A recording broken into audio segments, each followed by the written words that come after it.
Hi guys. First, can I give a shout out to the venue? I love neurodiverse events, and the fact that this event has a quiet room is really good for me. So, a round of applause for Heidi and the people who put this on today.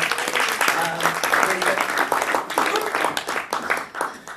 So, I've got a confession to make. This week, I stopped masturbating at work. It's a fancy way of saying I got fired. So I didn't get fired for being a wanker, I got fired for being sick. My boss asked me, how long do you intend to be suicidal for? I said, I don't know, mate. How long is a piece of rope? You see, there's no real test for mental illness. They just throw you into a 9-to-5 job and see if you float. I mean, they say mental illness is invisible, but it's not invisible when you haven't brushed your hair for 3 weeks, is it? So I've been diagnosed with a few things over the years: schizophrenia, schizoaffective, bipolar, known in psychiatry as a royal flush.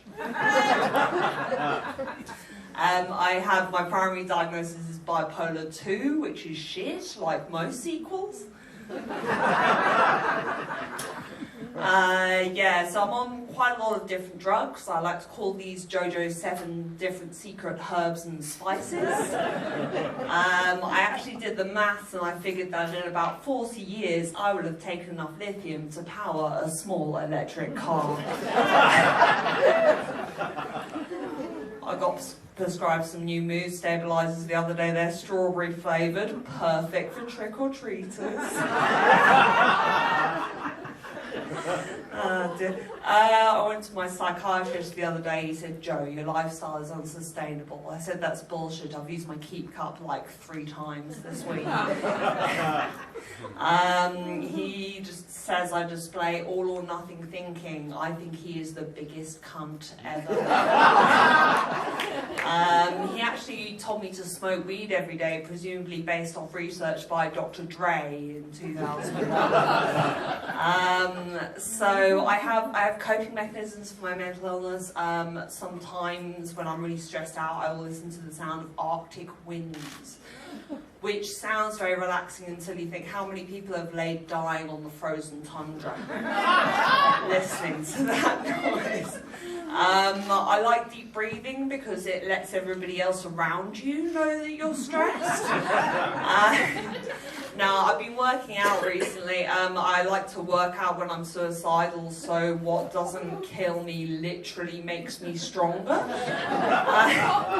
I've also been working out for my memory. I'd like to say I've never felt better, but how the fuck would I know? No, it's good. I don't know. I don't know whether it's working, but the next time the police restrain me, I'll be fucking ready for them, won't I?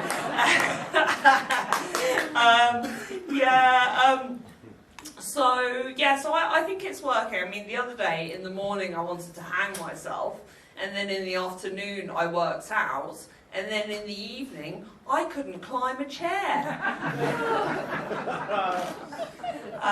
So my partner also gets depression, and this time I know for a fact we're never going to make each other happy. I've found what really helps him out with his anxiety is a blowjob. Which is great because since we've discovered that, the anxiety attacks have been becoming more and more frequent. But we've also discovered that the blowjobs are good for my anxiety because you can't hyperventilate with a dick in your mouth.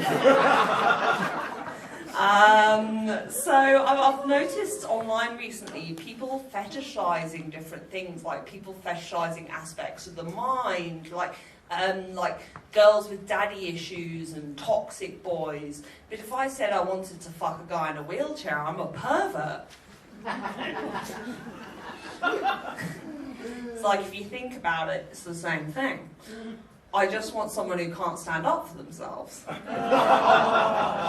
Somebody who I can push around a bit. Alright, you've been wonderful. I'm Jojo Chinaski. Thanks for having me.